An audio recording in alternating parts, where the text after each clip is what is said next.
Kali ini kita akan membahas tentang metode Student Team Achievement Divisions atau sering dikenal dengan metode pembelajaran STAT.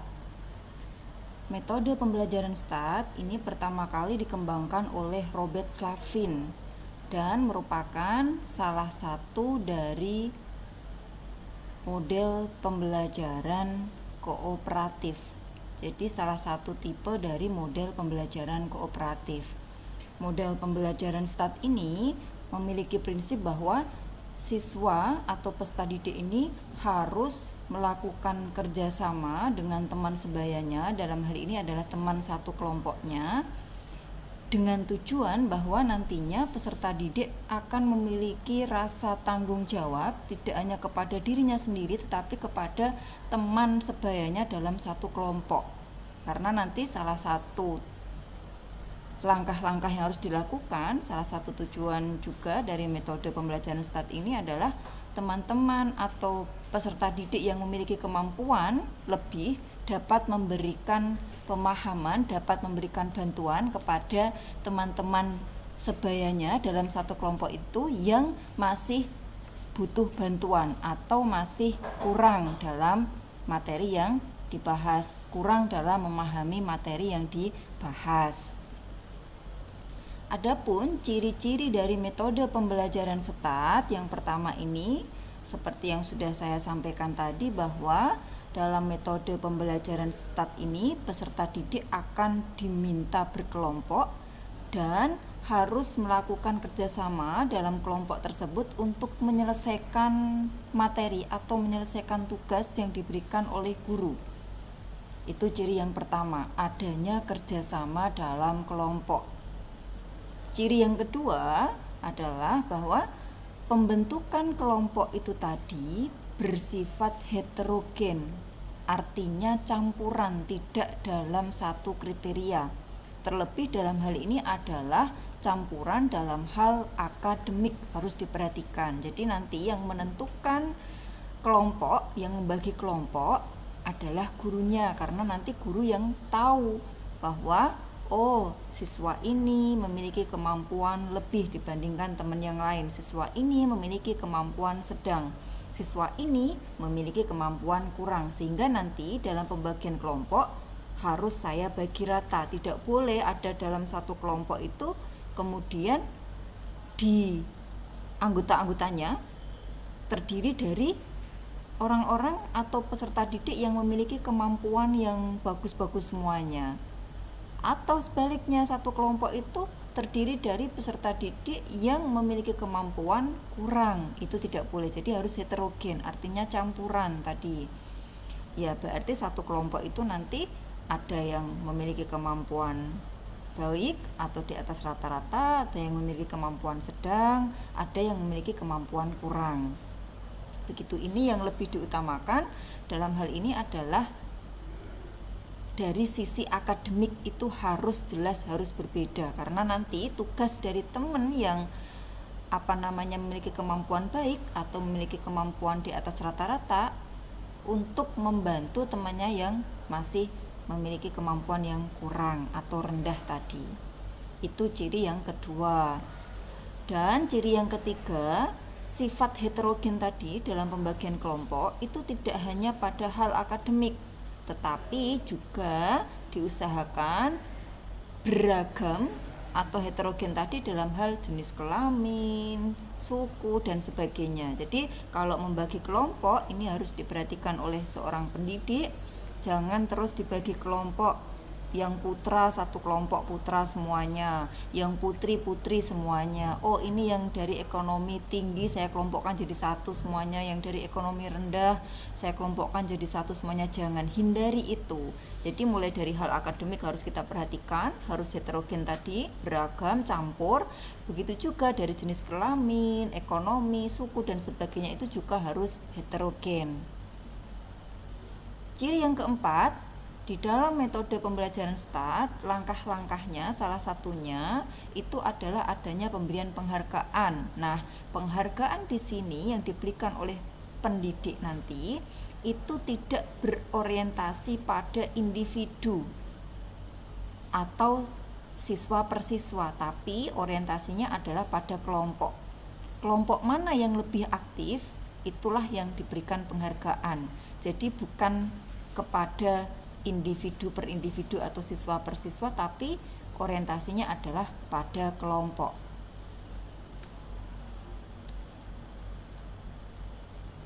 Lalu bagaimana langkah-langkahnya? Nah, ini sekarang kita akan lanjutkan tentang langkah-langkah metode pembelajaran STAT. Yang pertama adalah kita bentuk dulu satu kelas itu, kita bentuk menjadi beberapa kelompok. Nah, usahakan pembagian kelompoknya antara 4 sampai 5. Masing-masing kelompok anggotanya antara 4 sampai 5. Dan perlu diperhatikan tadi, pembagian kelompoknya harus heterogen. Dalam hal tadi akademiknya, siswa yang pintar jangan dikelompokkan jadi satu, tapi kita pecah. Ada di kelompok 1, ada di kelompok 2, ada di kelompok 3, dan seterusnya. Begitu juga siswa yang memiliki kemampuan sedang dan kurang harus kita bagi rata. Masing-masing kelompok harus ada itu semuanya. Termasuk juga jenis kelamin harus kita perhatikan. Jangan sampai nanti putra campur jadi satu kelompok semuanya, putri campur jadi kelompok semuanya. Tapi usahakan ini nanti adalah campuran, gabung semuanya. Karena salah satu tujuan dari diterapkannya metode pembelajaran STAT ini adalah anak-anak memiliki rasa tanggung jawab, saling menghargai. Rasa tanggung jawab itu tidak hanya pada dirinya tetapi juga kepada orang lain, dalam hal ini adalah teman satu kelompoknya. Maka harus diusahakan heterogen. Langkah yang kedua, setelah dibagi kelompok antara 4 sampai 5 orang tadi, kemudian guru menyajikan materi pembelajaran. Bisa dikemas dengan cara yang komunikatif dengan menggunakan misalkan tanya jawab atau mengambil metode lain juga bisa dalam penyajian materi ini. Jadi tidak harus guru ceramah terus ya, tapi bisa dikemas dengan metode lain ataupun dibantu dengan adanya media yang memungkinkan untuk menyajikan materi pembelajaran.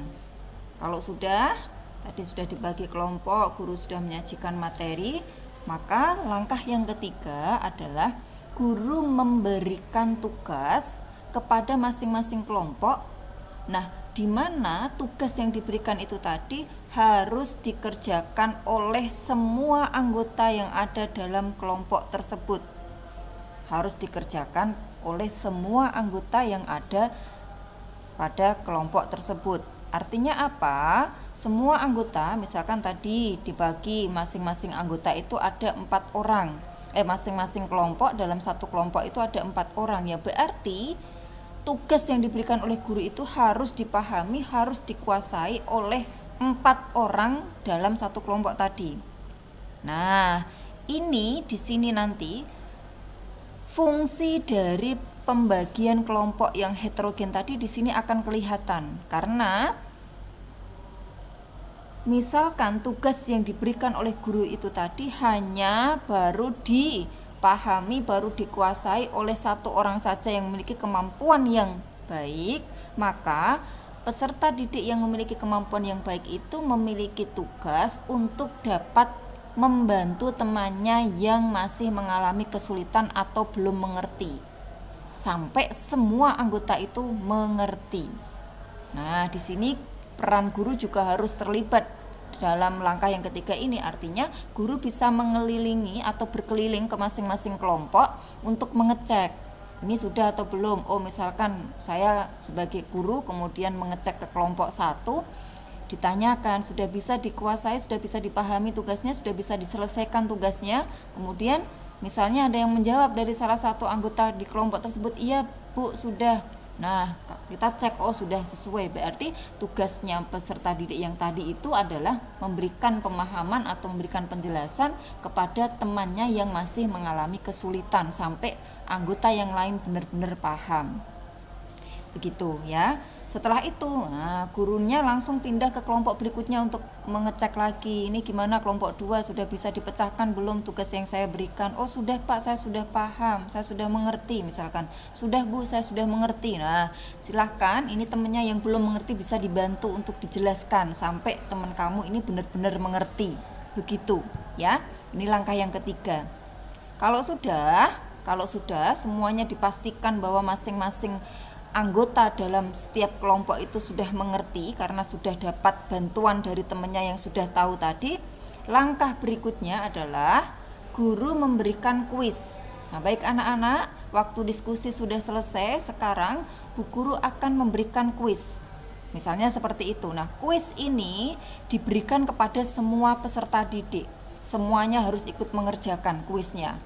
Bisa secara tertulis atau bisa dibuatkan semacam aplikasi ya, melalui Google Form atau apalah, Kahoot dan sebagainya, atau bisa juga dengan lisan juga bisa, misalkan langsung siapa cepat dia yang menjawab, misalkan seperti itu juga bisa.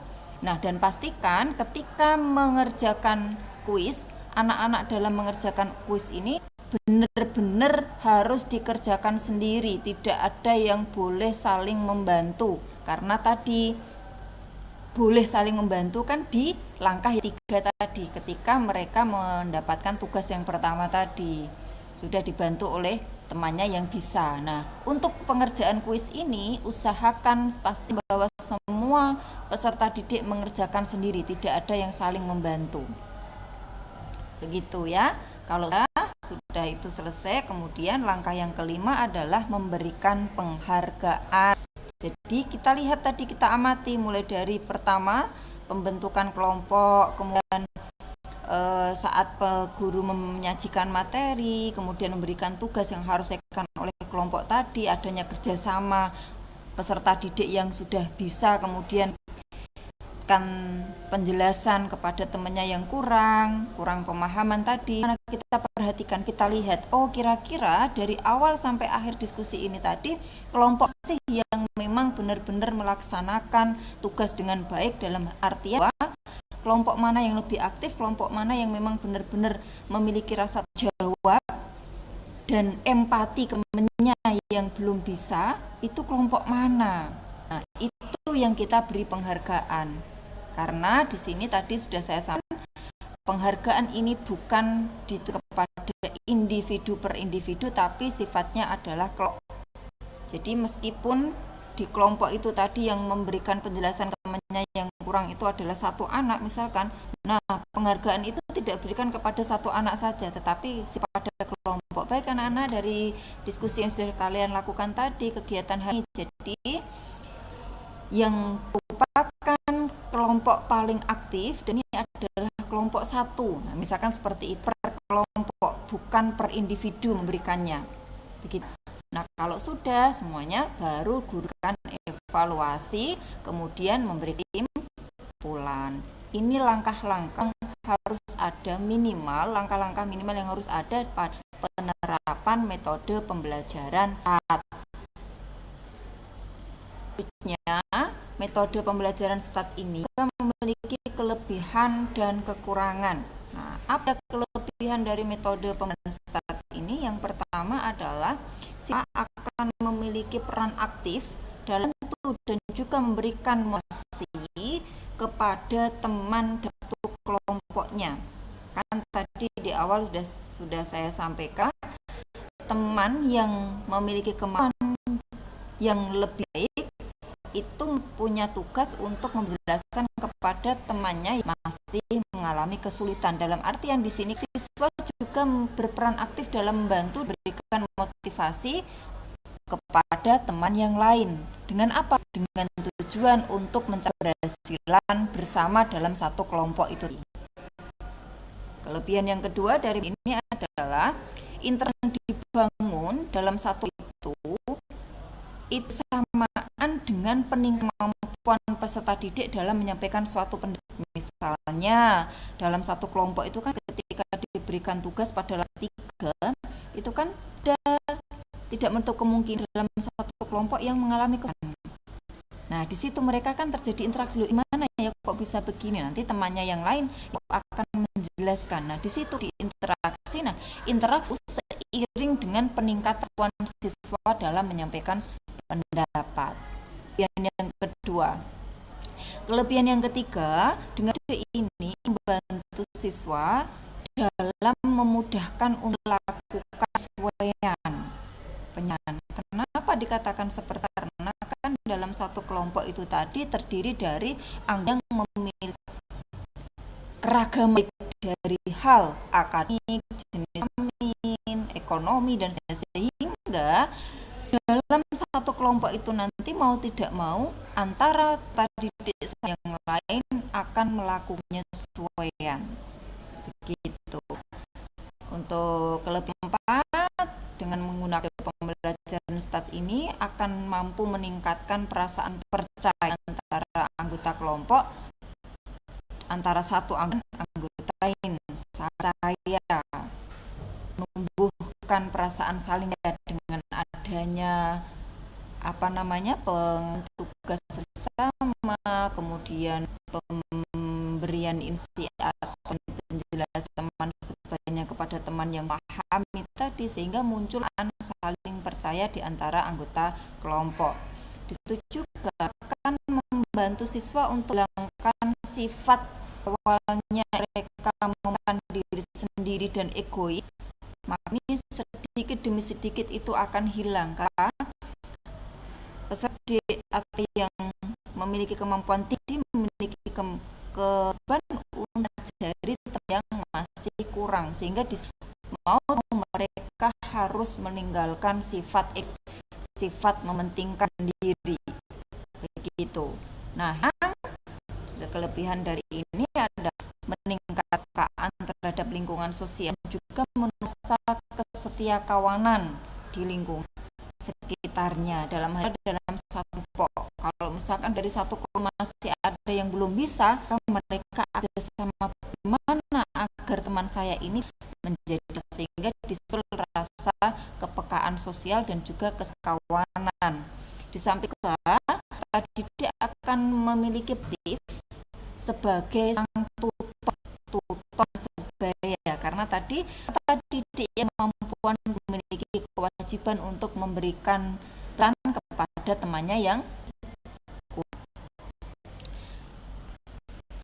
Kelebihan yang adalah dapat saja sama untuk mencapai kelompok sekali, bahwa dengan menggunakan ini maka kerja itu sangat dibutuhkan, sehingga ketika menerapkan pembelajaran ini maka muncul sifat saling sama dalam satu kelompok untuk mencapai tujuan pokok.